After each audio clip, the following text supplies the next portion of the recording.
नमस्कार प्रिय विद्यार्थियों। आज के वीडियो के माध्यम से हम लोग चर्चा करेंगे पॉलिटिकल साइंस के बारे में। अगर आप बीए के सेकंड सेमेस्टर में हैं और आप यह सोच रहे हैं कि आपको क्या पढ़ना है और आपका पेपर कैसा आने वाला है, अगर आपका पेपर लिखित फॉर्म में हो रहा है यानी जिसमें अति लघु उत्तरीय, लघु उत्तरीय और दीर्घ उत्तरीय प्रश्न पूछे जा रहे हैं, तो आज का वीडियो आपके लिए ही है। ऑब्जेक्टिव परीक्षा भी हो रही तो आपके लिए भी इंपॉर्टेंट है, क्योंकि आज के वीडियो के माध्यम से लगभग में सभी यूनिट के बहुत ही महत्वपूर्ण टॉपिक्स के बारे में मैं डिस्कस करने वाला हूं। ये क्लास ना केवल एक मॉडल पेपर के तौर पर बल्कि महामैराथन क्लास के तौर पर आपको देखने को मिल रही है। शुक्ला स्टडी पॉइंट चैनल पर आप यह वीडियो देख पा रहे हैं। हाय दोस्तों, मैं शिवम शुक्ला, आप सभी दोस्तों का हार्दिक स्वागत करता हूं आपके अपने YouTube channel Shukla study point में। पॉलिटिकल थियरी एंड कंसेप्ट आपको बीए के सेकंड सेमेस्टर में पढ़ना होता है, जिसको हिंदी में राजनीतिक सिद्धांत कहते हैं या जो है राजनीतिक अवधारणाएं कहते हैं। पॉलिटिकल थियरी मतलब होता है राजनीतिक सिद्धांत और पॉलिटिकल कॉन्सेप्ट का मतलब होता है उसकी अवधारणाएं जो राजनीति से रिलेटेड रही। मैं बहुत ही बारीकी के साथ सरल भाषा में हर एक उस टॉपिक को डिस्कस करेंगे जो आपकी परीक्षा के लिए बहुत ही ज्यादा महत्वपूर्ण है और आपकी परीक्षा में क्वेश्चंस पूछे जाते हैं। दोस्तों, क्वेश्चंस का आंसर ही मैं बताऊंगा। अति लघु उत्तरीय जिनकी संख्या, अति लघु उत्तरीय प्रश्नों की अगर बात किए दोस्तों, तो अति लघु उत्तरीय प्रश्नों की जो है संख्या कितनी होती है? 10 क्वेश्चंस आपकी परीक्षा में आएंगे, 10 के 10 उत्तर मैं लिखूंगा। लघु उत्तरीय और दीर्घ उत्तरीय मिला करके कम से कम हमने यहाँ पर 10 या 12 क्वेश्चंस रखे हुए हैं, जो मैं दीर्घ उत्तरीय फॉर्म में ही बताऊंगा, लेकिन वो लघु उत्तरीय के लिए भी दीर्घ उत्तरीय के लिए भी इंपॉर्टेंट होंगे। तो इसमें आपका कम से कम 10-12 टॉपिक आपका कवर हो जाएगा, कम से कम 15 टॉपिक, ठीक है। और ओवरऑल देखेंगे तो आपका इकाई नंबर 1 से लेकर के इकाई नंबर 8 तक के संपूर्ण जो चैप्टर्स होंगे इंपॉर्टेंट, जो परीक्षा में अब तक पिछले कई वर्षों में पूछे गए हैं, उन सभी से यहाँ पर क्वेश्चंस को शामिल किया गया है। और ध्यान देने योग्य बात यह है कि ये पिछले साल पूछे गए क्वेश्चंस पेपर के ही क्वेश्चंस हैं जो रिपीटेड है, लगातार पूछे जाते हैं। तो महत्वपूर्ण अति लघु उत्तरीय, लघु उत्तरीय, दीर्घ उत्तरीय, प्रश्नोत्तरीय 2026-27 का महामैराथन क्लास है, जिसको अगर आप देख लेते हैं तो आपकी परीक्षा में बहुत ही हेल्प होता है और परीक्षा के अंतिम दौरान में इसको देखते हैं तो ये आपके लिए बड़ा बेनिफिट्स का काम करता है। चलिए समझते हैं हम खंड आ यानी अति लघु उत्तरीय प्रश्न के बारे में। एक बात ध्यान रखेंगे, हमारा दूसरा चैनल है को करिकुलर मास्टर, उसको भी सब्सक्राइब कर लीजिएगा, क्योंकि वहां पर बहुत सारे objective lecture, political theory and concept के ऑब्जेक्टिव लेक्चर्स अगर आपको देखना है पूरा तो आपको मिल जाएगा उस हमारे दूसरे चैनल पर। ध्यान रखिए। पहला क्वेश्चन दोस्तों आपका आ चुका है। पहला प्रश्न है, राजनीतिक सिद्धांत क्या है? What is political theory? इसको ही बताए कि राजनीतिक सिद्धांत क्या है। आइए समझते हैं। उत्तर लिखेंगे दोस्तों, राजनीतिक सिद्धांत राजनीति से संबंधित उन विचारों, नियमों और सिद्धांतों का समूह होता है। किसका समूह है? राजनीतिक सिद्धांत राजनीति से रिलेटेड कुछ विचार होते हैं, उन विचारों का, उन नियमों का और उन सिद्धांतों का जो राजनीति से रिलेटेड होते हैं, उन्हीं का समूह होता है पॉलिटिकल थियरी यानी राजनीतिक सिद्धांत। जो करता क्या है? राज्य यानी स्टेट, सरकार गवर्नमेंट, शक्ति यानी पावर और न्याय यानी जस्टिस। करता क्या बेटा? राज्य, सरकार, शक्ति और न्याय जैसे विषयों की, कैसे विषयों की? राज्य, सरकार, शक्ति और न्याय जैसे विषयों की व्याख्या करते हैं। कौन व्याख्या करता है? विचारों, नियमों और सिद्धांतों का समूह जो कि राजनीति से रिलेटेड है, उसी को क्या कहते हैं? उसी को राजनीतिक सिद्धांत कहा जाता है। यह बात आप ध्यान रखेंगे। तो ये आपका एक बढ़िया जबरदस्त तरीके से सरल भाषा में मैंने परिभाषा बताई। अच्छा, यह केवल राजनीति का वर्णन नहीं करता राजनीतिक सिद्धांत, बल्कि यह भी बताता है कि राजनीति कैसी होनी चाहिए। राजनीति कैसी होनी चाहिए यह भी बताने का काम भी राजनीतिक सिद्धांत करता है। एक विद्वान है जॉर्ज कैटलिन, बड़े अच्छे राजनीतिक विश्लेषक रहे हैं। इन्होंने कहा कि राजनीतिक सिद्धांत राजनीतिक विज्ञान और राजनीतिक दर्शन दोनों का मिश्रण है। यानी कि ये पॉलिटिकल साइंस और पॉलिटिकल जो फिलोसॉफी है उन दोनों से मिल करके बना हुआ है राजनीतिक सिद्धांत। यानी इसमें राजनीति के विचार और राजनीति के कुछ जो टर्म्स या जो सिद्धांत होते हैं या अवधारणाएं होती है वो सब इसमें शामिल होती हैं। ये होता है राजनीति विज्ञान। सरल उदाहरण के रूप में अगर इसी को हम समझना चाहें कि राजनीतिक सिद्धांत का काम क्या होता है, देखेंगे। जैसे खेल शुरू करने से पहले उसके कुछ नियम कायदे होते हैं, वैसे ही समाज को चलाने के लिए लोकतंत्र या स्वतंत्रता जैसे जो नियम और विचार बनाए जाते हैं उन्हें ही राजनीतिक सिद्धांत कहा जाता है। राजनीति को चलाने के लिए, किसी राज्य को, किसी देश को चलाने के लिए कुछ नियम कायदे होते हैं और उन्हीं नियम कायदों की पूरा विश्लेषण करना राजनीतिक सिद्धांत में किया जाता है। तो बेसिकली आपने इन चीजों को समझ लिया। पहला क्वेश्चन का उत्तर आपने मिल गया आपको, ठीक है। दूसरा क्वेश्चन, प्रश्न है दोस्तों, राजनीतिक विज्ञान या राजनीति विज्ञान का अध्ययन क्यों जरूरी है, क्यों महत्वपूर्ण है। इंपॉर्टेंस ऑफ पॉलिटिकल साइंस, क्या जरूरत है, यानी कि महत्व, राजनीति विज्ञान का महत्व यहाँ पर प्रश्न पूछा जा सकता है, तो आप उसको बता पाएंगे, ठीक है।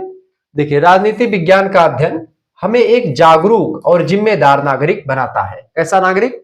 जागरूक और जिम्मेदार नागरिक बनाता है। कौन? राजनीति विज्ञान अगर आप पढ़ते हैं तो आप यह जान पाते दोस्तों कि आपको पुलिस अगर पकड़ ले जा रही, थाने बंद कर रही है, तो आप पुलिस से पूछ सकते हैं कि आपने भाई साहब मुझको क्यों बंद किया है, या आप यह भी पूछ सकते हैं कि हमको किस जुर्म में आपने बंद किया है, आपने वारंट आपके पास है कि नहीं है, और आप मुझसे ऊंची आवाज में बात करें तो क्यों बात कर रहे हैं। आप यह जान पाते हैं कि हमारे मौलिक अधिकार क्या है, हमारे नैतिक कर्तव्य, मौलिक कर्तव्य क्या है, हमारे नीति निर्देशक सिद्धांत क्या कहते हैं। तो आप अपने देश के बारे में, अपने राज्य के बारे में, अपने अधिकारों के बारे में, अपनी स्वतंत्रता के बारे में जान पाते हैं जब आप पॉलिटिकल साइंस के सिद्धांतों को पढ़ते हैं, जानते हैं, समझते हैं, ठीक है। तो राजनीति विज्ञान का अध्ययन हमें एक जागरूक नागरिक और जिम्मेदार नागरिक बनाने में मदद करता है, या हमें राज्य की कार्यप्रणाली को समझने में कि देश कैसे चलता है, हमारे अधिकार क्या है उसको जानने में, ठीक है, हमारे राइट्स क्या है, हमारे ड्यूटीज यानी हमारे कर्तव्य क्या, जैसे कि भारतीय संविधान में अनुच्छेद 12 से लेकर के अनुच्छेद 35 तक भारतीय संविधान में किसका वर्णन किया गया दोस्तों। तो भारतीय संविधान में 12 से 35 तक वर्णन किया गया है मौलिक अधिकारों का, जिसको मैग्ना कार्टा कहते हैं। मौलिक कर्तव्य क्या क्या, जैसे हमको कुछ अधिकार दिया गया है तो हमारे लिए कुछ कर्तव्य भी डिसाइड किए गए हैं। भारतीय संविधान का भाग 4 का अनुच्छेद 51 का उसमें 10 मौलिक कर्तव्य पहले शामिल थे, बाद में 2002 में एक मौलिक कर्तव्य और शामिल हो गया। अब वर्तमान में 11 मौलिक कर्तव्य है। रसिया के संविधान से इसको भारतीय संविधान में शामिल किया गया है। इसमें कर्तव्य बताए गए कि किसी भी भारत के नागरिक का क्या क्या कर्तव्य हो सकता है। अब वह कर्तव्य मानता है कि नहीं मानता उसकी नैतिक जिम्मेदारी है, लेकिन मानना सभी को चाहिए। चूंकि अगर आप अधिकारों को ले रहे हैं 12 से 35 तक, स्वतंत्रता का अधिकार, समानता का अधिकार, शोषण के विरुद्ध अधिकार, ऐसे तमाम प्रकार के अधिकार आप प्राप्त कर पा रहे हैं, और अनुच्छेद 32 का संवैधानिक उपचारों का अधिकार अगर आप प्राप्त कर पा रहे हैं, इसका मतलब यह है दोस्तों कि आप अपने कर्तव्यों का भी ध्यान रखें। जो देश के लिए आपके कर्तव्य है उसको भी आप निभाएं। जैसे आपके पिताजी के खेत में आपका हिस्सा होता है, तो आपके पिताजी आपको अधिकार देते कि आपको खेत में हिस्सा होगा, आपका अधिकार है उनके खेत में हिस्सा लेने का। लेकिन अगर पिताजी कुछ काम भी कहते हैं करने के लिए तो उसको भी कर देंगे, यह आपका मौलिक कर्तव्य है। इसी तरीके से यह भी होता है दोस्तों, ठीक है। तो ये सब चीजें हमको जानकारी कहाँ से मिलती है कि हमारे मौलिक कर्तव्य क्या है, हमारे मौलिक अधिकार क्या है, ये सब जानकारी हमको जब राजनीतिक सिद्धांत पढ़ते हैं तो हमको मिलती है। तो ये एक इंपॉर्टेंस भूमिका यही निभाता, तो इससे मदद मिलती है। इसका महत्व ये दोस्तों कि इसके माध्यम से, पॉलिटिकल साइंस के माध्यम से हम समझते हैं कि कानून कैसे बनाया जाता है या कानून कैसे बनता है, विधायिका में कैसे कैसे चीजें बनाई जाती हैं, और कार्यपालिका उसको लागू कैसे करवाती है, न्यायपालिका में उससे जुड़े विवादों को कैसे निपटाया जाता है, सब कुछ जानकारी हमको यहाँ से प्राप्त हो जाती है।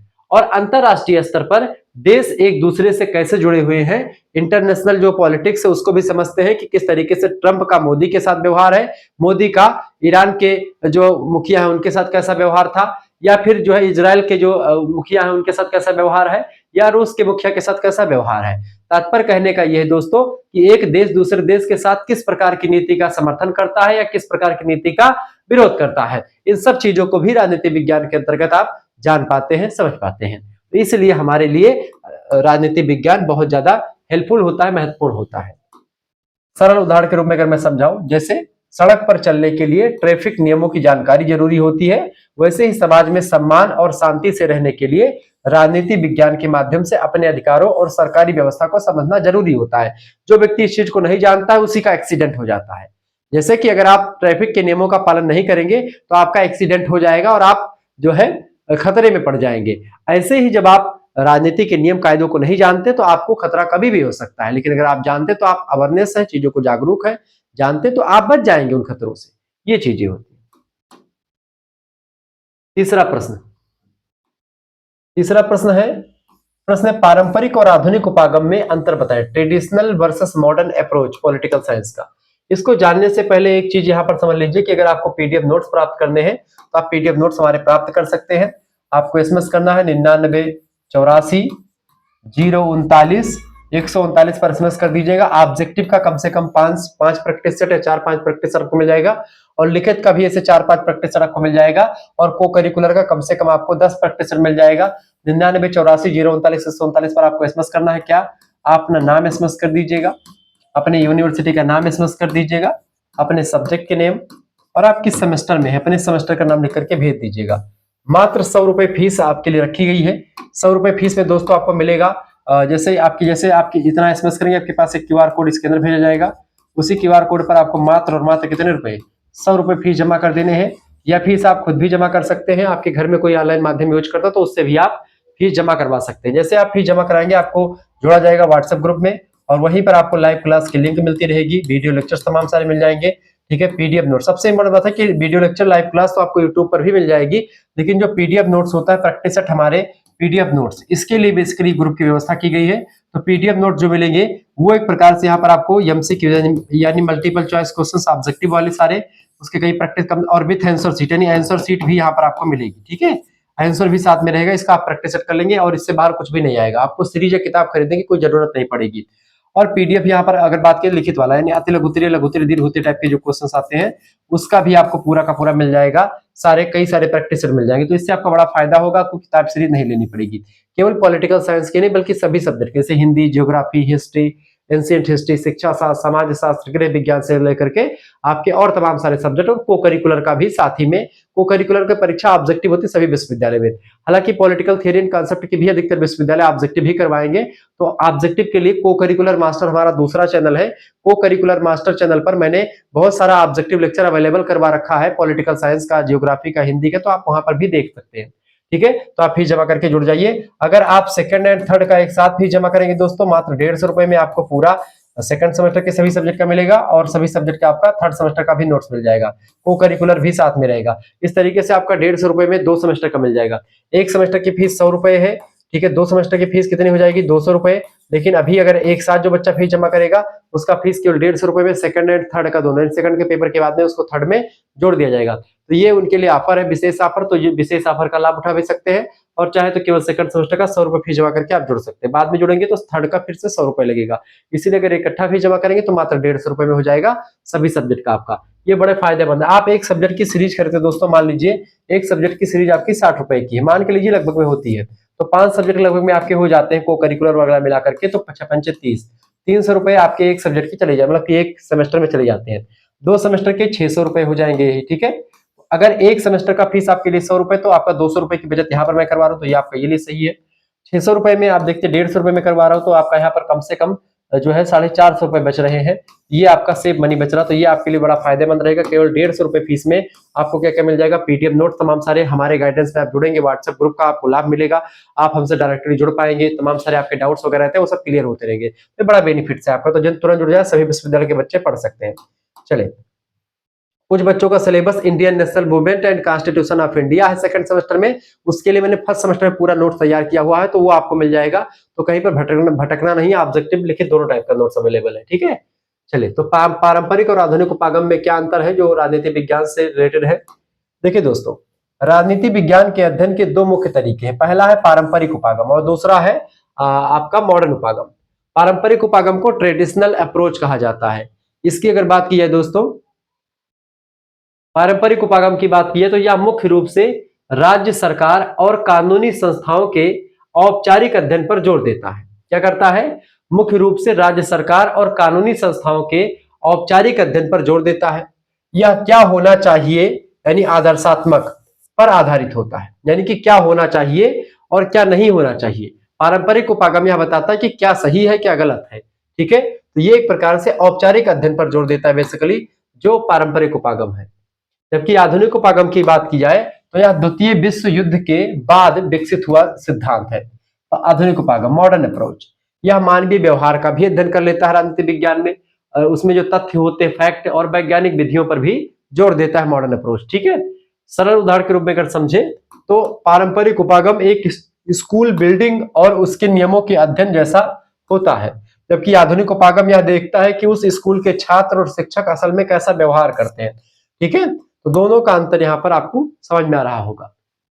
चौथा क्वेश्चन आपका आ चुका है, प्रश्न, राज्य की परिभाषा और इसके तत्व बताएं। Definition of elements of state.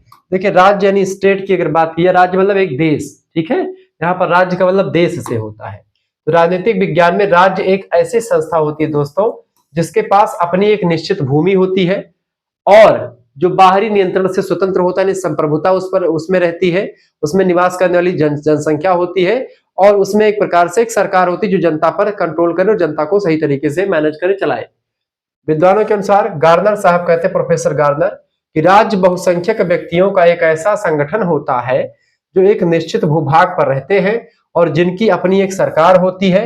वह सरकार बाहरी दबाव से मुक्त होती है जिसको सॉवरेनिटी यानी क्या कहते हैं, संप्रभुता कहते हैं, और साथ ही साथ में उसमें रह रहे व्यक्ति होते हैं। राज्य के 4 तत्व होते हैं बेटा बेसिकली। कौन कौन से, अगर मैं ऐसे ही बता दूं राज्य के 4 तत्व, तो पहला होता है एक निश्चित भूभाग, ठीक है, निश्चित भूभाग, ये लिखा हुआ क्या करें, इसको हम लिख करके बताते हैं। राज्य के 4 तत्व हैं। लोगों मतलब बिना लोगों की, सबसे पहली बात है जनसंख्या। जनसंख्या अगर नहीं तो पहले कुछ भी नहीं हो पाएगा। किसी भी देश के लिए, किसी भी राज्य बनने के लिए सबसे जरूरी बात है वहां पर निवास करने वाली जनसंख्या, जनता होनी चाहिए। जनसंख्या, बिना लोगों के राज्य नहीं बन सकता। तो पहला तत्व क्या है, राज्य का पहला तत्व है जनसंख्या। दूसरा तत्व होता है निश्चित भूभाग, वो जनसंख्या किस भूभाग में रहेगी उसका एक निश्चित दायरा होना चाहिए, रहने के लिए अपनी जमीन होनी चाहिए, निश्चित भूभाग होना चाहिए।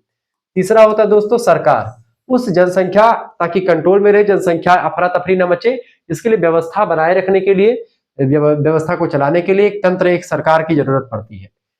चौथा होता है संप्रभुता दोस्तों, सॉवरेनिटी, सबसे इंपॉर्टेंट, राज्य का सबसे, अगर कोई भी निश्चित भूभाग है, सरकार है, जनसंख्या है और उसको कोई दूसरा हैंडल कर रहा है, कोई दूसरी बाहरी शक्ति, तो वो राज्य नहीं कहा जाएगा, वो देश नहीं कहा जाएगा। जब तक संप्रभुता नहीं रहेगी उसकी खुद की, यानी अपना आंतरिक निर्णय और बाहरी निर्णय जब खुद ही सरकार ही लेगी, राजा ही लेगा, जो वहां का मुखिया है वही ले, उस पर किसी का कोई दबाव ना हो, तो वह होता है सॉवरेनिटी वाला देश।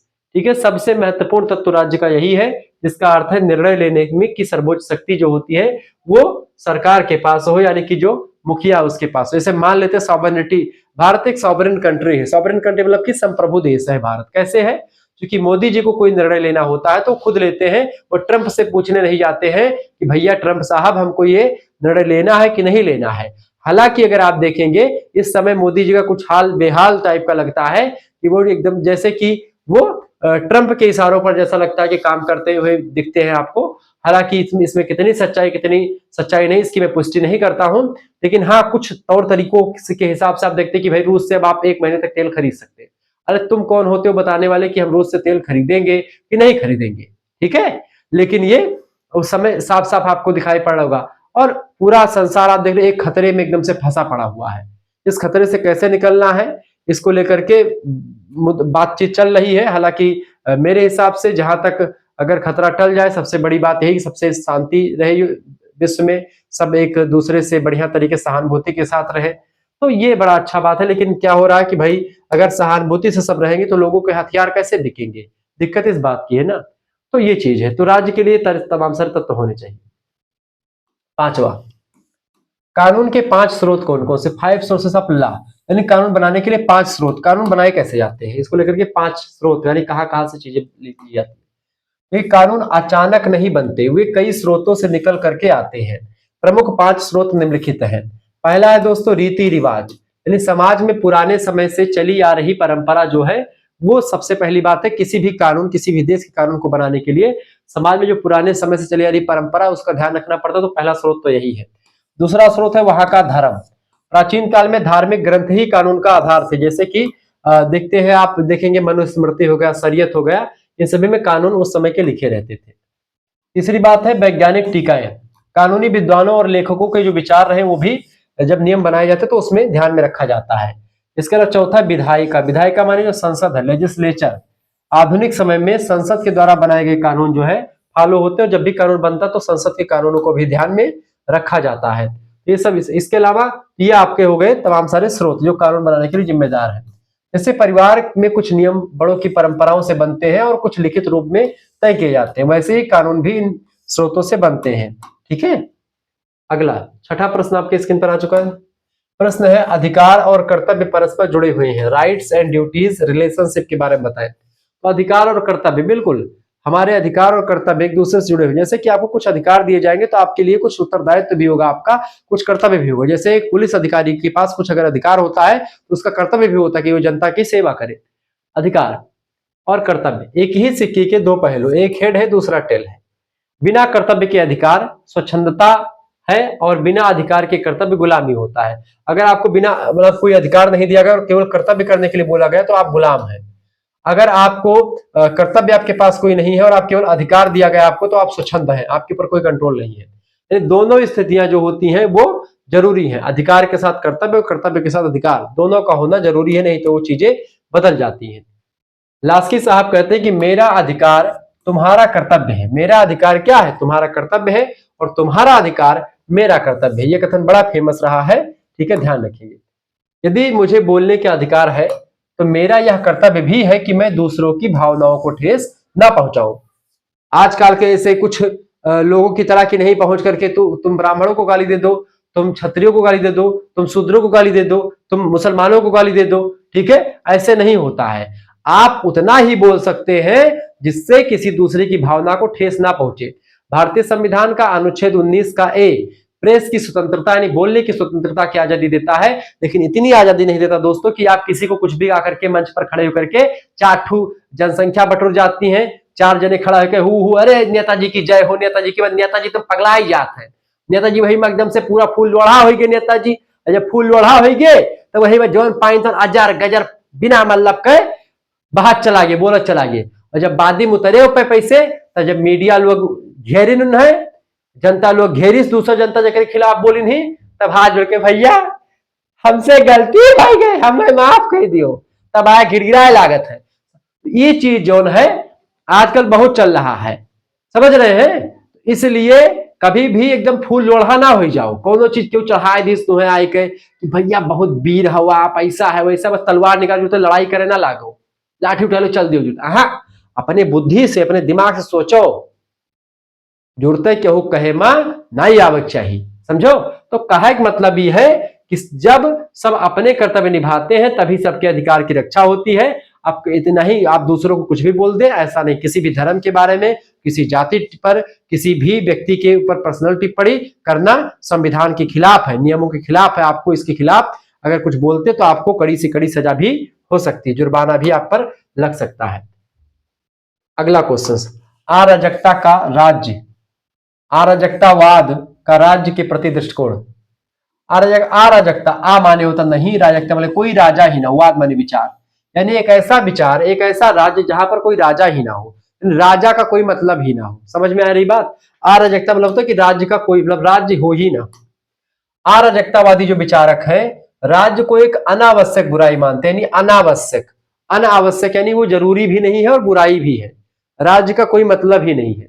उनका मानना है कि राज्य व्यक्ति की स्वतंत्रता को दबा देता है और शक्ति का गलत प्रयोग करता है। राज्य यानी देश जो होता है, अगर कोई सरकार ही ना हो, कोई राज्य ही ना हो, कोई मुखिया ही ना हो, ठीक है, इस बात को लेकर के उन्होंने बताया। ये बात आप ध्यान रखेंगे।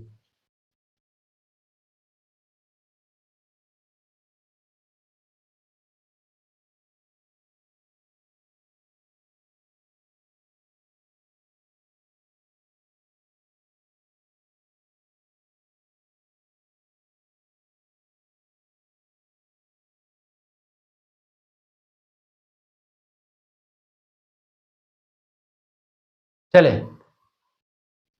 अराजकतावादी की अगर बात की दोस्तों तो शक्ति का गलत प्रयोग यहां पर कभी कभी राज्य कर लेते हैं, इसलिए अराजकतावादी जो विचारक है वो मानते हैं कि राज्य एक अनावश्यक बुराई है, जरूरी नहीं राज्य होना।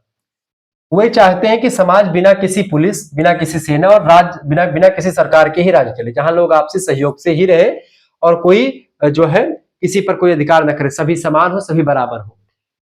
अराजकतावाद उस स्थिति की कल्पना करता है जहां किसी भी बॉस या शासक की जरूरत ना हो और हर व्यक्ति खुद को नियंत्रित करे और सहानुभूतिपूर्वक लोग रहे, ठीक है।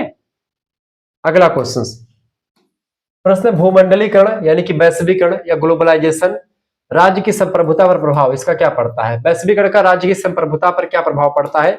जो कि ग्लोबलाइजेशन में क्या होता है, सारे देश जो होते हैं मिलजुल करके काम करते हैं, आगे बढ़ते हैं। तो इसमें क्या होता है, देखिए, भूमंडलीकरण ग्लोबलाइजेशन के कारण आज कोई भी राज्य पूरी तरह अकेला नहीं रह सकता है।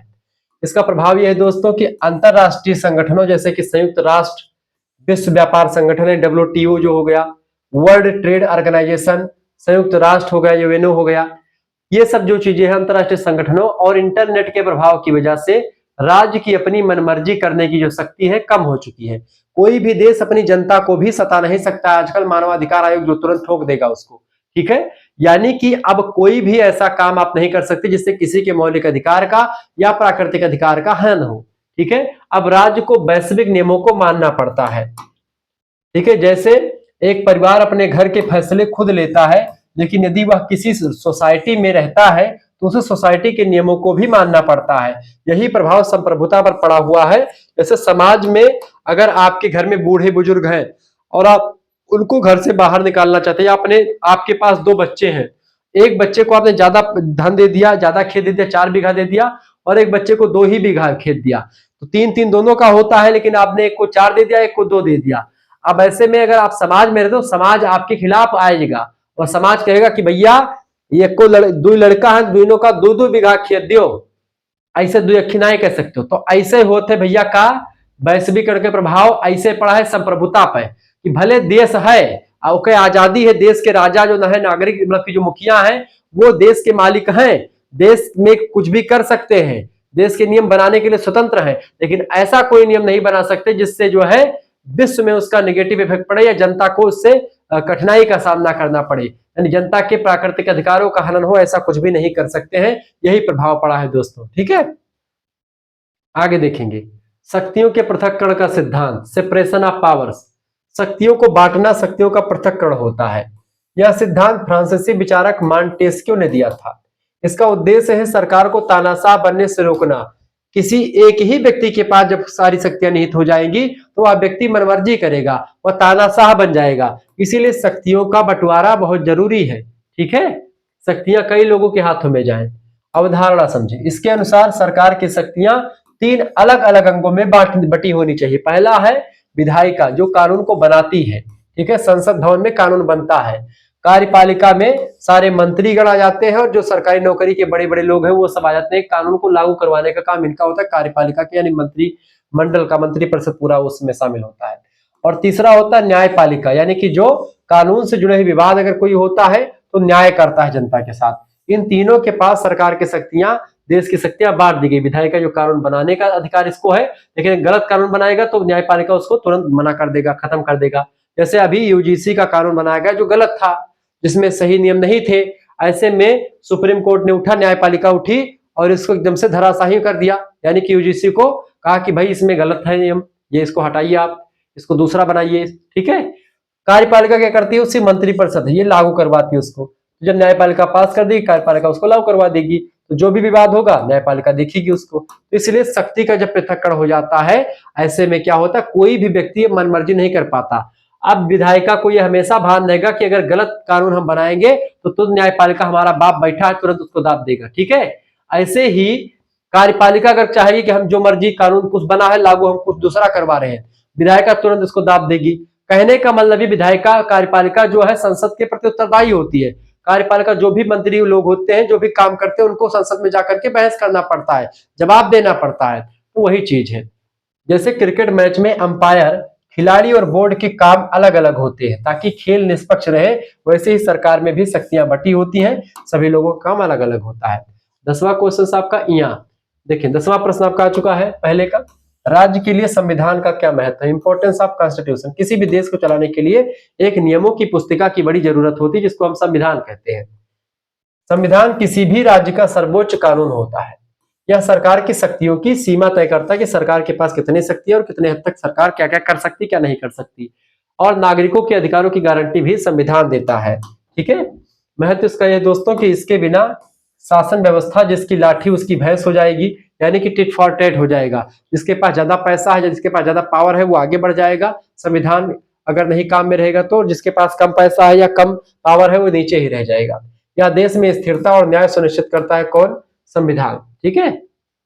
जैसे कि स्कूल की डायरी में स्कूल चलाने के लिए नियम लिखे होते हैं, ऐसे ही संविधान जो होता है देश को चलाने की एक डायरी होती है, एक नियम पुस्तिका होती है जिसमें नियम कायदे लिखे रहते हैं, ठीक है। खंडवा लघु उत्तरीय प्रश्नों को देखते हैं। दीर्घ उत्तरीय टाइप के ही हैं, लेकिन लघु उत्तरीय क्वेश्चन के रूप में हम देखेंगे इसको।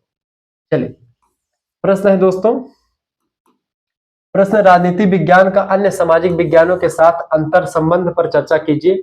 Relation of political science with other social sciences, यानी कि और भी सामाजिक विज्ञानों के साथ पॉलिटिकल साइंस का क्या क्या संबंध है। देखिए, राजनीति विज्ञान एक स्वतंत्र विषय होने के साथ साथ अन्य सामाजिक विज्ञानों जैसे कि इतिहास के साथ जुड़ा हुआ है, अर्थशास्त्र के साथ भी कनेक्टेड है और समाज शास्त्र के साथ भी जुड़ा हुआ है।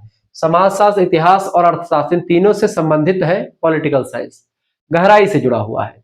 मनुष्य एक सामाजिक प्राणी है और राजनीतिक प्राणी भी है। उसकी राजनीतिक गतिविधियों को समझने के लिए समाज के अन्य पहलुओं को समझना भी बहुत जरूरी हो जाता है।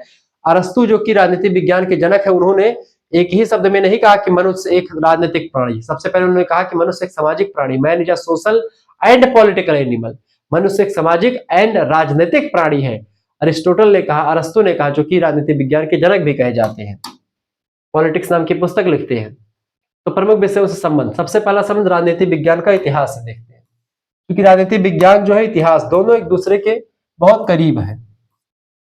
इतिहास जो होता है, राजनीति विज्ञान की प्रयोगशाला कही जाती है।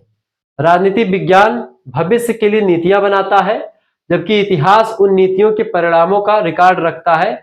इतिहास में क्या होता है, political history of South India, political history of India ही पढ़ते हैं आप। यदि राजनीति जो होता है, राजनीति विज्ञान भूतकाल का, मतलब भूतकाल का मतलब भूतकाल जो होता है, बीत गए, भूतकाल की राजनीति इतिहास कहलाती है, ठीक है। और जो वर्तमान का इतिहास है, वही राजनीति कहलाता है। दोनों एक ही सिक्के के दो पहलू हैं, ये बात ध्यान रखेंगे दोस्तों। जॉर्ज सीले कहते हैं कि इतिहास के बिना राजनीति विज्ञान की कोई जड़ नहीं होती है और राजनीति विज्ञान के बिना इतिहास का कोई फल नहीं होता है। राजनीति विज्ञान की जड़ इतिहास है, ठीक है। राजनीति विज्ञान की कोई जड़ नहीं है इतिहास के बिना, चूंकि इतिहास में ही राजनीति के सिद्धांत छुपे हुए हैं। और इतिहास जो होता है वो पॉलिटिकल, मतलब की राजनीति का ही लिखा जाता है, ठीक है। यानी कि आयरू गैरू का इतिहास नहीं लिखा जाता है, ठीक है। तो ये बात ध्यान रखेंगे। भारतीय संविधान को समझने के लिए हमें भारत के स्वतंत्रता संग्राम इतिहास को समझना पड़ता है। तो कहने का मतलब ये है कि जैसे भारतीय संविधान को समझना है अगर, तो आपको स्वतंत्रता संग्राम देखना पड़ता है। जबकि आपको कॉन्स्टिट्यूशन पढ़ना, तब भी आप स्वतंत्रता संग्राम को देखते हैं। आपको भारतीय राष्ट्रीय आंदोलन को पढ़ते हैं। आपने फर्स्ट सेमेस्टर में इंडियन नेशनल मूवमेंट पढ़ा और फिर कॉन्स्टिट्यूशन पढ़ा, क्योंकि आपको पता है कि उसके इतिहास में ही कहीं ना कहीं पे उसकी पुरानी 1773 के रेगुलेटिंग एक्ट से लेकर के 1935 तक का जो भारत शासन अधिनियम है, वहां तक के विचारों से तब जाकर के भारतीय संविधान का निर्माण हुआ है, ठीक है। ये संबंध रहा। राजनीति विज्ञान का अर्थशास्त्र से क्या संबंध है, देखिए, पुराने समय में अर्थशास्त्र को राजनीतिक अर्थशास्त्र कहा जाता था, यानी अर्थशास्त्र को दोस्तों पॉलिटिकल इकोनॉमी कहते थे पहले। आप देखिए, कौटिल्य की जो रचना अर्थशास्त्र है, वो पॉलिटिकल साइंस की रचना है, लेकिन उसका नाम अर्थशास्त्र रखा गया है, ठीक है। राज्य व्यवस्था के बारे में बढ़िया तरीके से चलाती है। किसी भी देश की राजनीति वहां की आर्थिक स्थिति पर डिपेंड करती है। अगर उसका आर्थिक स्थिति ठीक है तो राजनीति भी अच्छी होगी, आर्थिक स्थिति डाउन है तो राजनीति भी स्थिति डाउन हो जाएगी। उदाहरण के रूप में, यदि किसी देश में गरीबी और बेरोजगारी बढ़ती है तो वहां की सरकार गिर सकती है या वहां की राजनीतिक व्यवस्था में अस्थिरता आ सकती है। अगला, राजनीतिक विज्ञान और समाजशास्त्र का संबंध। देखिए, समाजशास्त्र सभी सामाजिक विज्ञानों की जननी है। समाजशास्त्र एक जो है, एक ऐसा वृक्ष है, इसकी कई डालियां हैं, एक राजनीतिक शास्त्र की, एक अर्थशास्त्र की, ठीक है, एक जियोग्राफी, मतलब ऐसे आप देखते सब इलाका जो समाजशास्त्र से ही कनेक्टेड है, ठीक है। ये बात ध्यान रखेंगे। तो सभी विज्ञानों की जननी है। राज्य का जन्म समाज के भीतर ही हुआ है। समाज की रीति रिवाज और जाति व्यवस्था राजनीति को सीधे प्रभावित करती है। उदाहरण के रूप में, भारत में चुनाव के समय जाति समाजशास्त्र का विषय है। वोट देने के निर्णय को प्रभावित करती है। जाति हो गया, धर्म हो गया, ठीक है, जो कि एक राजनीतिक क्रिया है। तो कहीं ना कहीं पे राजनीति और समाजशास्त्र एक दूसरे से बहुत ज्यादा कनेक्टेड है। निष्कर्षतया, संक्षेप में, राजनीति विज्ञान अन्य विषयों से अलग नहीं है। ये सभी विषय मिलकर के मनुष्य के सर्वांगीण विकास का अध्ययन करते हैं, ठीक है। चले, प्रश्न अगला है आपका तीसरा नंबर। प्रश्न, उत्तर व्यवहारवाद क्या है, इसके 7 प्रमुख सिद्धांतों की चर्चा कीजिए। What is the post behavioralism, it's 7 principle. उत्तर व्यवहारवाद के बाद की विचारधारा आई, उसको उत्तर व्यवहारवाद कहते हैं। व्यवहारवाद की अवधारणा को भी डेविड ईस्टन साहब ने दिया था और डेविड ईस्टन भाई साहब ने ही उत्तर व्यवहारवाद को ही दिया। उनमें विचार में संशोधन किया, कुछ समझते हैं। भूमिका लिखेंगे। 1960 के दशक के अंत में व्यवहारवाद, बिहेवियरलिज्म अंग्रेजी में, हिंदी में व्यवहारवाद के विरुद्ध एक सुधार आंदोलन शुरू हुआ।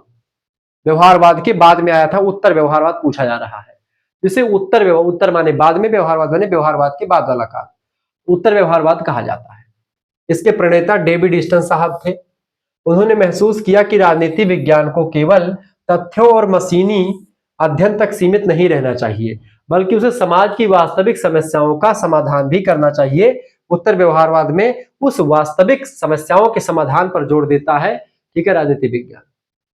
उत्तर व्यवहारवाद के 7 प्रमुख सिद्धांत की अगर बात की जाए, लिखेंगे तकनीकी से पहले सार, यानी शोध में वैज्ञानिक तकनीकी के प्रयोग से ज्यादा जरूरी यह है कि शोध का विषय समाज के लिए कितना महत्वपूर्ण है। अगर शोध का विषय अगर राजनीति में शामिल होता है तो शोध का विषय वही क्लियर होगा, शामिल होगा जो राजनीति विज्ञान की समस्याओं को खत्म करेगा। समाज के लिए कितना जरूरी है उस पर। दूसरी बात है सामाजिक परिवर्तन पर बल। राजनीति विज्ञान को केवल यथास्थिति बनाए रखने का समर्थन नहीं करता है चाहिए, बल्कि समाज सुधार के लिए कार्य करना चाहिए। किसको? राजनीति विज्ञान को। ये भी दूसरा है। तीसरा आप देखेंगे समस्याओं के समाधान की प्रासंगिकता। राजनीति शास्त्रियों को प्रयोगशालाओं से निकल करके समाज की गरीबी, युद्ध और बेरोजगारी जैसी वास्तविक समस्याओं का अध्ययन पॉलिटिकल साइंस में भी अब होना चाहिए। उत्तर व्यवहारवाद इन सभी पर जोर देता है। साथ ही साथ में मूल्यों का महत्व, इंपॉर्टेंस ऑफ वैल्यूज। व्यवहारवाद ने मूल्यों को त्याग दिया था, लेकिन उत्तर व्यवहारवाद कहता है कि ज्ञान कभी भी मूल्य निरपेक्ष नहीं हो सकता। बिना मूल्य के ज्ञान जो है एकदम कूड़ा कबाड़ बन करके रह जाता है। न्याय और लोकतंत्र जैसे मूल्य जरूरी होते हैं किसी भी समाज को आगे बढ़ने के लिए, इसीलिए ये वैल्यूज को शामिल कर लेते हैं। अगला है बुद्धिजीवियों की भूमिका, रोल ऑफ इंटेलेक्चुअल्स। विद्वानों का कर्तव्य है कि वे समाज की बुराइयों के खिलाफ आवाज उठाएं और सभ्यता की रक्षा करें, ठीक है, उत्तर व्यवहारवाद ये कहता है। इसके अलावा अगला कहता है कर्मनिष्ठ विज्ञान। ज्ञान केवल किताबों तक सीमित नहीं होना चाहिए, उसे कार्य यानी एक्शन में बदला जाना चाहिए ताकि समाज का भला हो सके। ये भी अगला है आपका। और अगला सिद्धांत आपका कहता है, ठीक है, 7वां सिद्धांत है, जो 7 सिद्धांत है उत्तर व्यवहारवाद की, व्यवसाय का राजनीतिकरण किया जाए। सभी शिक्षण संस्थानों और बुद्धिजीवियों को समाज के पुनर्निर्माण में अपनी सक्रिय भूमिका निभानी चाहिए। यानी समाज को कितना लाभ हो रहा है पॉलिटिकल साइंस से, ये जरूरी है। वो पुराना मैटर छोड़ करके नए मैटर पर ध्यान देना चाहिए।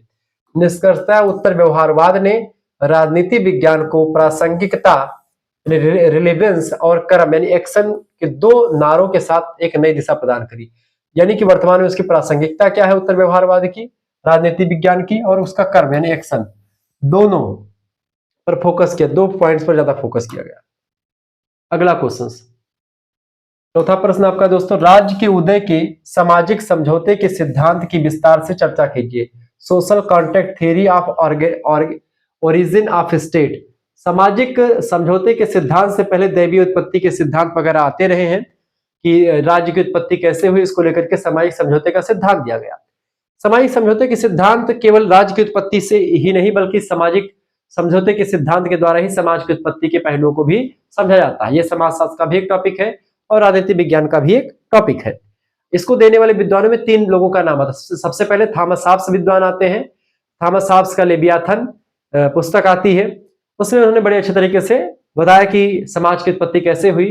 एक सामाजिक समझौता हुआ, पहले के लोग मारपीट काट किया करते थे, लड़ाई झगड़ा करते थे, फिर उसके बाद में क्या हुआ, वो लोग फिर एक राजा के मतलब कि एक राजा बनाते हैं और संगठन करके राजा बना करके फिर वो राज्य का निर्माण हो जाता है।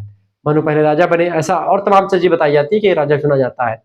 ऐसे थॉमस हॉब्स के बाद में जॉन लॉक आते हैं, वो भी बताते हैं, वो कहते हैं लेकिन प्राकृतिक अवस्था का मानव जो था लड़ाई झगड़ा नहीं करता था।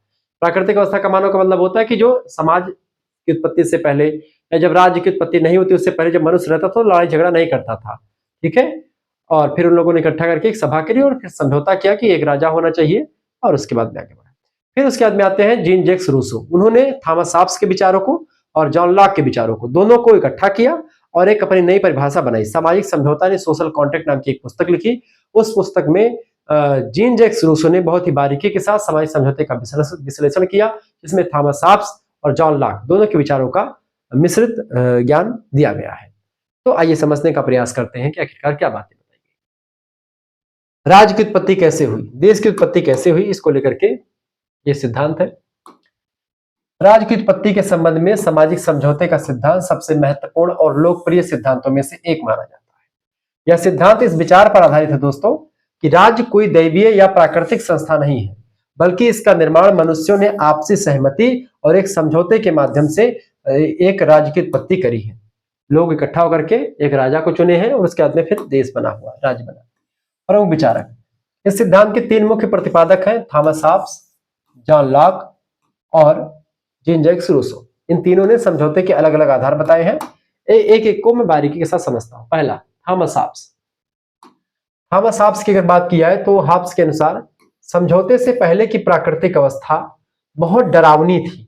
प्राकृतिक अवस्था क्या होती है? जब समाज में समझौता नहीं हुआ था, समाज ऐसे बिखरा हुआ था, कोई राजा महाराजा नहीं था, कोई देश मतलब कोई राष्ट्र नहीं था, कोई राज्य नहीं था।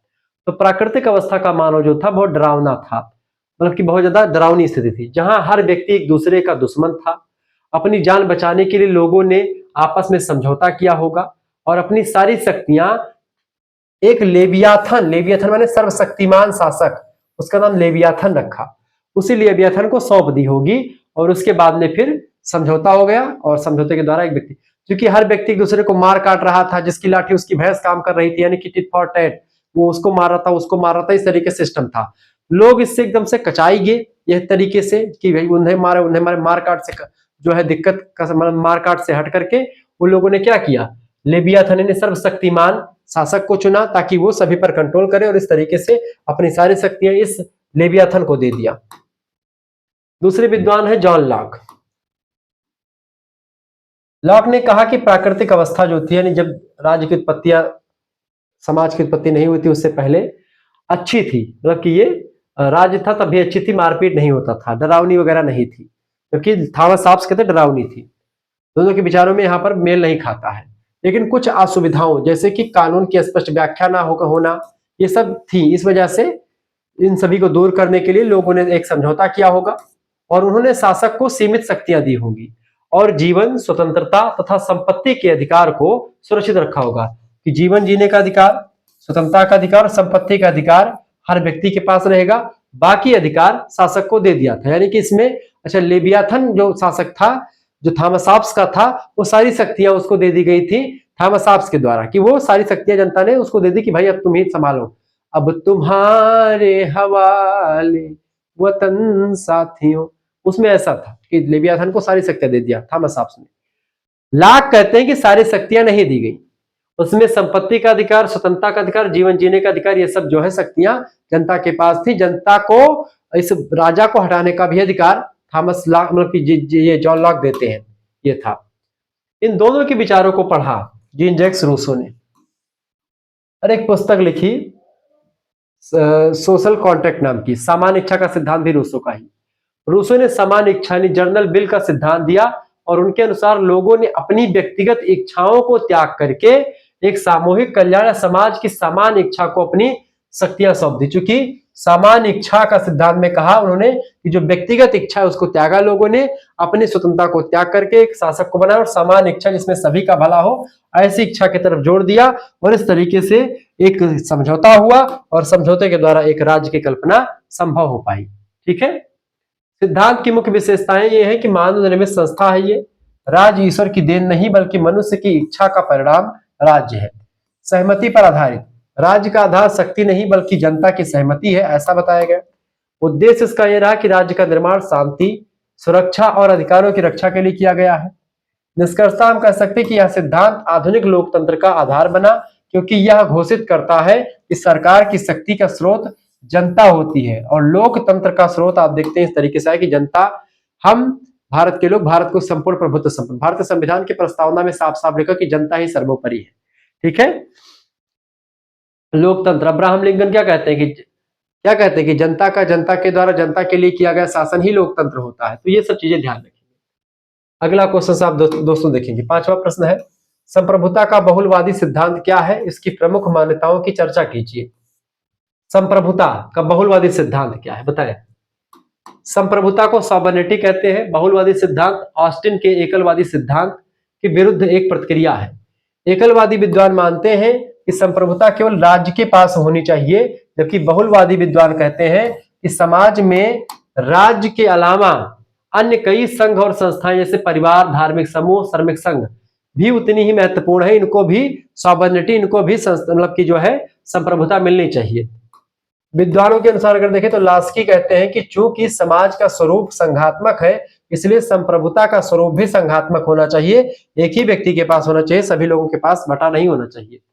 बहुलवाद की प्रमुख मान्यताओं की अगर बात की जाए, राज्य केवल एक संघ है, बहुलवादी कहते हैं। बहुलवादियों के अनुसार राज्य समाज के अन्य संघों की तरह ही एक संघ है, बस उसका कार्यक्षेत्र थोड़ा सा बड़ा हो गया है, व्यापक हो गया, बाकी सब वही है। उसे अन्य संघों को नष्ट करने का अधिकार नहीं है। किसको? राज्य को, देश को किसी अन्य संघ, जो छोटे छोटे संघ हैं, उनको नष्ट करने का अधिकार नहीं है। ठीक है। संप्रभुता विभाज्य है, यानी यह सिद्धांत, बहुलवादी सिद्धांत कहता है कि संप्रभुता के बंटवारे पर जोर देता है। संप्रभुता केवल राज्य के पास ही नहीं सीमित होनी चाहिए, बल्कि समाज के विभिन्न समूहों में जो जो संघ है, परिवार है, या फिर जो भी और संघ है, श्रमिक संघ है, उनमें भी संप्रभुता होनी चाहिए। ठीक है। सारी संप्रभुता केवल राज्य के पास ही ना हो, और भी संघों के पास हो, बहुलवादी ऐसा मानते हैं। कानून राज्य से ऊपर है, ऐसा जो है बहुलवादी कहते हैं। कानून जो है राज्य से भी बड़ा है। बहुलवादी मानते कि कानून केवल राज्य की आज्ञा नहीं होता कि राज्य जो बताएगा वही कानून माना जाएगा। कानून राज्य से ऊपर है, राजा से ऊपर कानून है, बल्कि यह सामाजिक आवश्यकताओं और नैतिकता पर आधारित होता है कानून, ये बताया, किसी राजा की आज्ञा पर नहीं।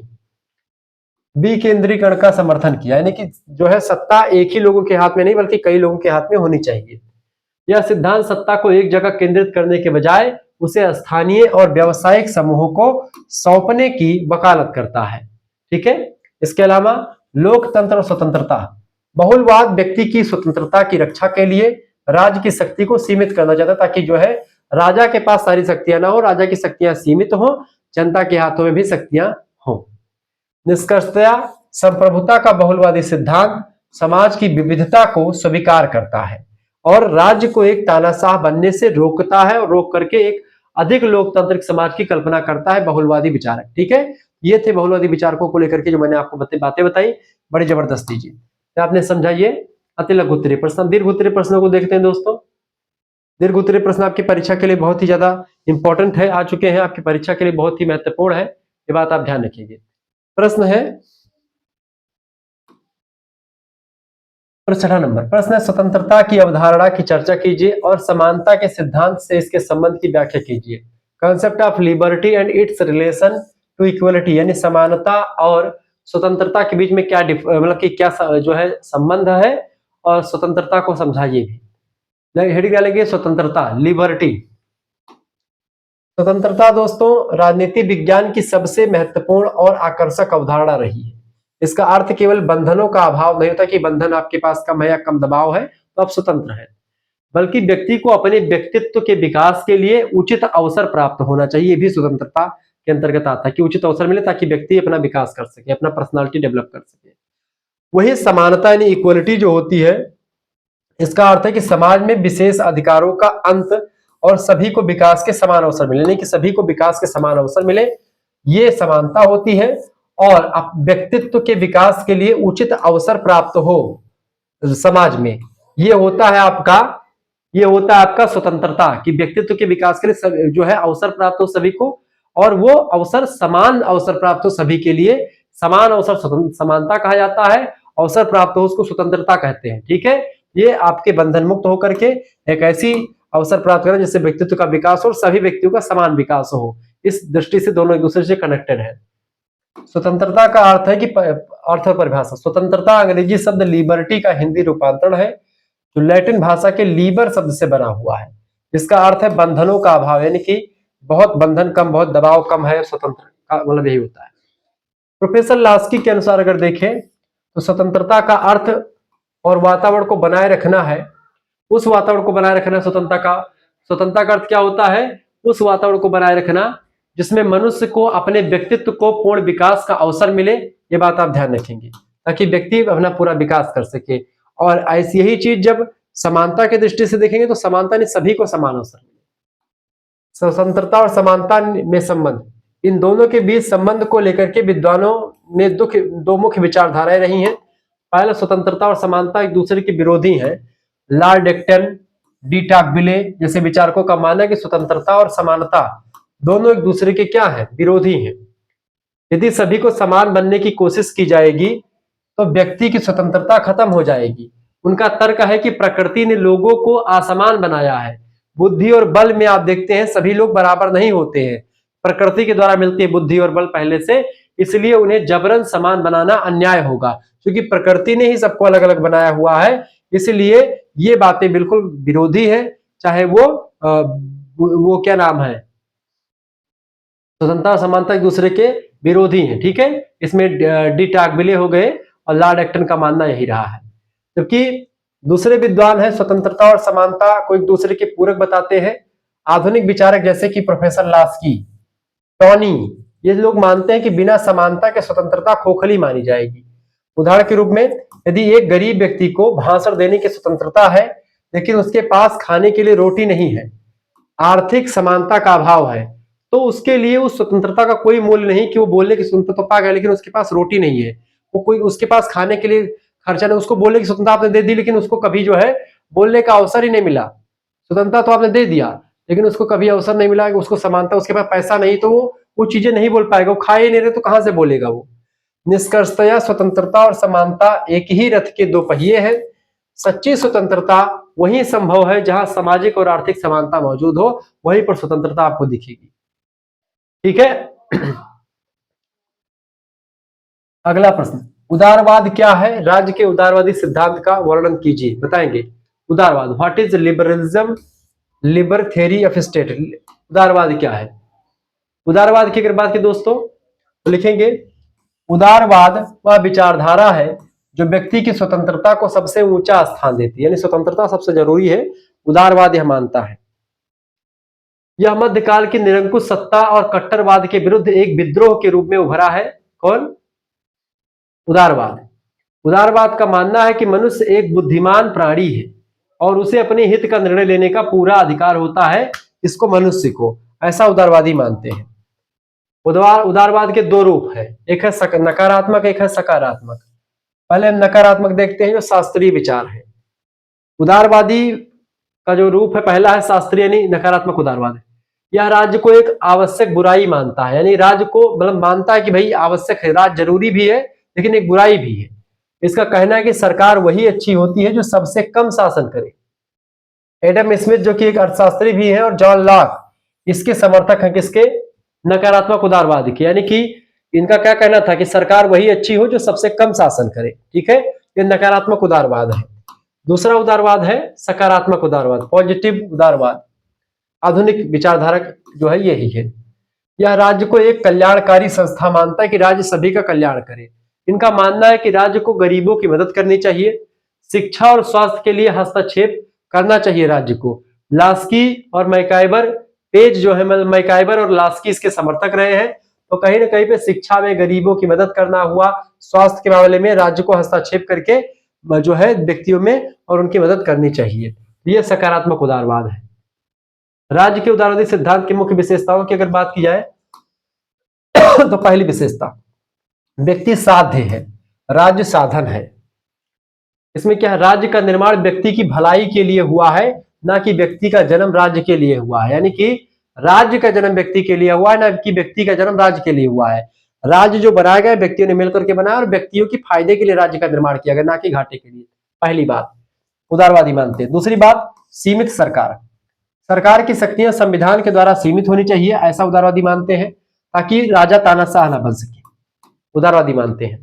तीसरी बात है लोकतांत्रिक व्यवस्था की भी बनी रहे। उदारवाद स्वतंत्र चुनाव, बहुदलीय व्यवस्था ने कई पार्टी हो और वयस्क मताधिकार, वोट डालने का अधिकार भी हो सभी को, उसका समर्थन करता। 18 साल से ऊपर का व्यक्ति वोट डालने का अधिकारी है। ठीक है, और ये स्वतंत्र चुनाव हो, बहुदलीय व्यवस्था हो, कई पार्टियां हो, ये सब चीजें बताता है उदारवाद की होना चाहिए। इसके अलावा अधिकारों की सुरक्षा, राज्य का मुख्य कार्य व्यक्ति के प्राकृतिक अधिकारों की सुरक्षा के लिए, प्राकृतिक अधिकार जैसे जीवन जीने का अधिकार, स्वतंत्रता का अधिकार, संपत्ति का अधिकार, समानता का अधिकार, ये सब ये प्राकृतिक अधिकार है। वैसे समानता नहीं बल्कि जीवन, स्वतंत्रता और संपत्ति, ये तीन जो है प्राकृतिक अधिकारों के अंतर्गत आते हैं। इनकी रक्षा करना ये जो है राज्य का कर्तव्य होना चाहिए, उदारवादी मानते हैं। पांचवी बात है कानून का शासन, शासन किसी व्यक्ति की इच्छा से नहीं चलना चाहिए, यानी किसी राजा के द्वारा कोई कानून नहीं बनाना चाहिए, बल्कि कानून जो बना हुआ है वो एक प्रकार सभी के लिए बराबर होना चाहिए कानून के अनुसार चलना चाहिए राजा को भी, किसी व्यक्ति के अनुसार नहीं बल्कि एक कानून के हिसाब से सभी को चलना चाहिए। एक राजा उठा सारा कानून बदल दिया, ऐसा नहीं होना चाहिए। उदारवादी ये सब मानते हैं। निष्कर्षतः हम कह सकते हैं कि उदारवाद ने ही दुनिया को लोकतंत्र और मानवाधिकारों जैसी महान अवधारणाएं दी हैं। किसने? उदारवाद ने ही।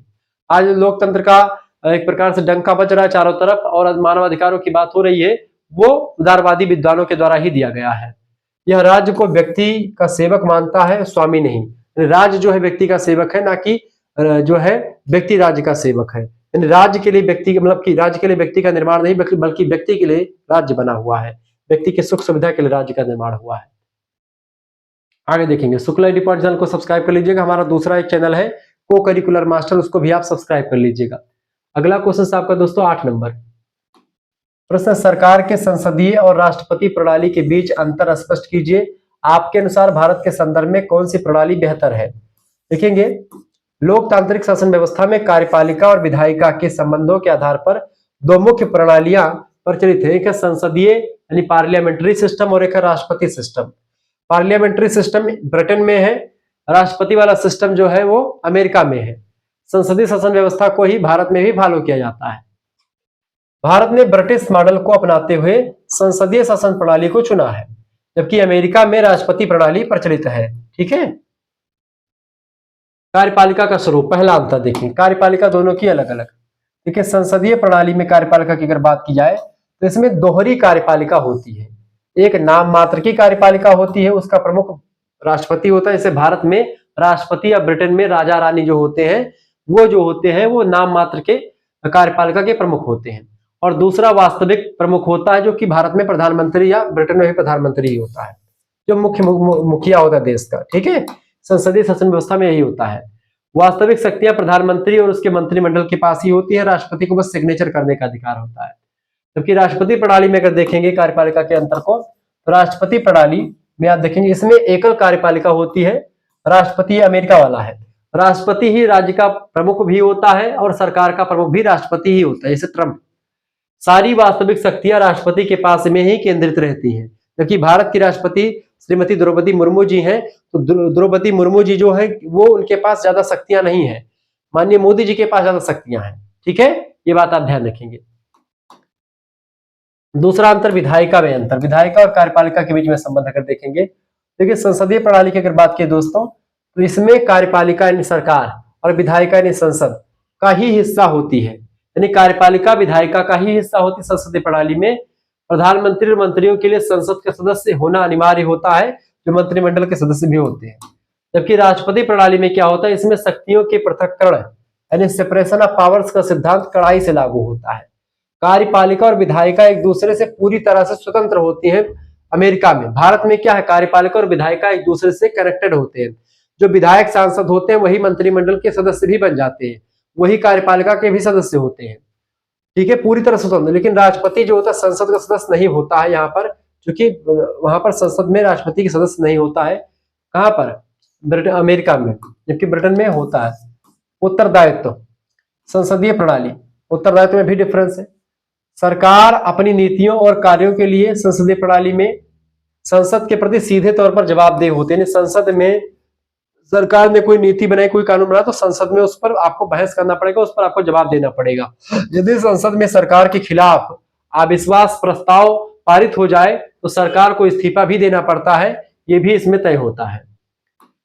ठीक है। राष्ट्रपति प्रणाली में अगर देखे जाए तो राष्ट्रपति अपनी नीतियों के लिए विधायिका के प्रति उत्तरदायी नहीं होता है। उसे केवल महाभियोग यानी कि महाभियोग की प्रक्रिया के द्वारा, एक जटिल कानूनी प्रक्रिया है, इसके द्वारा ही राष्ट्रपति को हटाया जा सकता है। जैसे कि अगर आपको अमेरिका के राष्ट्रपति को हटाना है तो महाभियोग की प्रक्रिया होती है उनके संविधान के अकॉर्डिंग, उसके द्वारा ही हटाया जा सकता है। ऐसे आप नहीं हटा सकते हैं अविश्वास प्रस्ताव ला करके। चौथा, कार्यपाल की निश्चितता, कार्यकाल की निश्चितता। देखिए संसदीय प्रणाली में क्या होता है, इसमें सरकार का कार्यकाल निश्चित नहीं होता है। जब तक संसद में बहुमत है तब तक सरकार चलती रहती है, टिकी रहती है। और जैसे ही बहुमत सरकार खो देती है, सांसद अगर अलग हो जाते हैं तो उसी समय सरकार भंग हो जाती है, सरकार गिर जाती है। जबकि राष्ट्रपति प्रणाली में ये होता है दोस्तों, इसमें राष्ट्रपति का कार्यकाल निश्चित होता है। जैसे अमेरिका में 4 साल निश्चित है, उसको हटा नहीं सकते। विधायिका उसे समान राजनीतिक मतभेदों के आधार पर हटा नहीं सकती है। जिससे शासन में स्थिरता बनी रहती है। 4 साल तक एकदम से फिक्स हो जाता है कि 4 साल रहेंगे। केवल महाभियोग की प्रक्रिया के द्वारा राष्ट्रपति को हटाया जाता है, जो कि बड़ा ही मुश्किल काम होता है। 5वां अंतर, शक्तियों का केंद्र। संसदीय प्रणाली, इसमें सामूहिक उत्तरदायित्व जो होता है उसका सिद्धांत होता है। निर्णय प्रधानमंत्री अकेले नहीं करता, बल्कि पूरी मंत्रिमंडल के साथ मिलकर के निर्णय लिया जाता है, जैसे भारत में होता है। ठीक है, जबकि राष्ट्रपति प्रणाली में होता है दोस्तों, इसमें राष्ट्रपति का निर्णय सर्वोपरि होता है। वह अपने सलाहकारों, किचन कैबिनेट जिसको आप कहते हैं, उसको खुद चुनता है और उनकी सलाह मानने के लिए बाध्य नहीं होता है। भले ही उसने चुना हुआ कि भाई आप ये करो, आप ये करो, लेकिन राष्ट्रपति का जो ट्रम्प का मन करेगा वही करेगा, किसी के दबाव में काम नहीं करेगा। ठीक है, निष्कर्षतया कह सकते हैं, जो पूछा गया अच्छी कौन सी है, लिखेंगे निष्कर्षतया यद्यपि सॉरी, यद्यपि राष्ट्रपति प्रणाली में निर्णय जल्दी लिए जाते हैं, लेकिन भारत की सामाजिक सांस्कृतिक परिस्थितियों के लिए संसदीय प्रणाली ही सर्वश्रेष्ठ है, क्योंकि यह जवाबदेही और प्रतिनिधित्व सुनिश्चित करती है। इसलिए संसदीय शासन प्रणाली ज्यादा बेटर है बजाय अध्यक्षीय शासन प्रणाली की। ठीक है, इस तरीके से हमने बहुत सारे प्रश्नों को समझ लिया है। आगे बढ़ते हैं, अगला क्वेश्चन 9वां नंबर क्वेश्चन से, लोकमत पब्लिक ओपिनियन किसी लोकतांत्रिक व्यवस्था के लिए कैसे महत्वपूर्ण है, इसके प्रमुख अभिकरणों की चर्चा कीजिए। लोकमत, देखिए लोकमत में लोकतंत्र में लोकमत अर्थ का अर्थ केवल बहुमत की इच्छा नहीं, बल्कि वह जनमत है जो सामान्य कल्याण यानी कॉमन गुड की भावना से प्रेरित हो। लॉर्ड ब्राइस के अनुसार अगर देखें तो लोकमत वह राय है जिसे समुदाय का प्रत्येक सदस्य अपनी और संपूर्ण समाज की भलाई के लिए व्यक्त करता है। लोकतंत्र का आधार ही जनता की इच्छा होती है। लोकमत का महत्व की अगर बात की जाए तो पहला, सरकार का पर नियंत्रण। लोकमत सरकार को निरंकुश होने से रोकता है। कोई भी सरकार जनमत के विरुद्ध जाकर के लंबे समय तक सत्ता में नहीं रह सकती। जनता के विरुद्ध सरकार जाती है तो जनता सरकार को गिरा देती है। दूसरी बात, कानून का आधार। लोकतंत्र में कानून केवल संसद में नहीं बनते, बल्कि वे जनता की जरूरतों और मांगों यानी लोकमत का परिणाम होते हैं। तीसरी बात, नागरिक अधिकारों की रक्षा। जब सरकार नागरिकों के अधिकारों का हनन करती है तो जागरूक जनमत ही उसके विरुद्ध खड़ा हो जाता है और जनमत नागरिक अधिकारों की रक्षा के लिए तैयार रहता है। नीति की बात की, नीति निर्धारण। बजट से लेकर के विदेश नीति तक सरकार लोकमत को ध्यान में रख करके ही कोई भी निर्णय लेती है ताकि जनता का कल्याण हो सके। अगर ऐसा सरकार नहीं करती तो अगले 5 साल बाद फिर से जनता उनको जवाब दे देती है। लोकतंत्र के प्रमुख अभिकरण की अगर बात की जाए, पहला है प्रेस यानी समाचार पत्र और पत्रिकाएं। इसे लोकतंत्र का चौथा स्तंभ भी कहा जाता है। यह जनता तक सूचनाएं पहुंचाते हैं और सरकार की आलोचना जनमत तैयार करता है आलोचना करके, और सरकार के खिलाफ भी हो सकता है, सरकार के पक्ष में भी बोल सकता है। मतलब कि ये निष्पक्ष होता है वैसे मीडिया, लेकिन आजकल दूसरे टाइप का काम करता है। रेडियो, टेलीविजन और सोशल मीडिया। आज के युग में social media, Twitter, Facebook, Instagram कम ट्विटर और फेसबुक सबसे तीव्र माध्यम है जहां हर व्यक्ति अपनी राय रख सकता है और जनमत को प्रभावित कर सकता है। तीसरी बात, शिक्षण संस्थाएं। स्कूल और कॉलेज विद्यार्थियों के विचारों को आकार देते हैं, जो आगे चल करके देश का लोकमत बनाता है। ठीक है। चौथी है राजनीतिक दल, पॉलिटिकल पार्टी की अगर बात की तो दल अपनी विचारधारा और रैलियों के माध्यम से जनता को शिक्षित करते हैं और किसी मुद्दे के पक्ष या विपक्ष में जनमत तैयार करते हैं। कौन? जो पॉलिटिकल पार्टीज होते हैं। विधानमंडल, संसद में होने वाली बहसें समाचारों के माध्यम से जनता तक पहुंचती हैं, जिससे लोग अपने दृष्टिकोण बनाते हैं। ठीक है। और धार्मिक और सांस्कृतिक मंच, ये मंच भी नैतिक और सामाजिक मुद्दों पर जनमत को प्रभावित करते हैं। इस तरीके से यहाँ पर बहुत सारी चीजें मैंने आपको बताई। एक स्वस्थ लोकतंत्र के लिए शिक्षित और जागरूक लोकमत का होना बहुत जरूरी, पब्लिक का अपना ओपिनियन होना बहुत जरूरी है।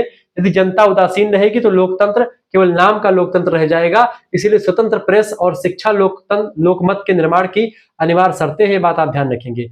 बाकी आगे मिलते रहेंगे, हम नेक्स्ट वीडियो में चर्चा करेंगे। ये सब पीडीएफ भी आपका मतलब कि मिल जाएगा। 2-3 क्वेश्चन और मैंने रख दिया है एक्स्ट्रा में, जो आप इसको पढ़ करके आसानी से चीजों को समझ पाएंगे। ठीक है, आप इसको भी पढ़ लीजिएगा।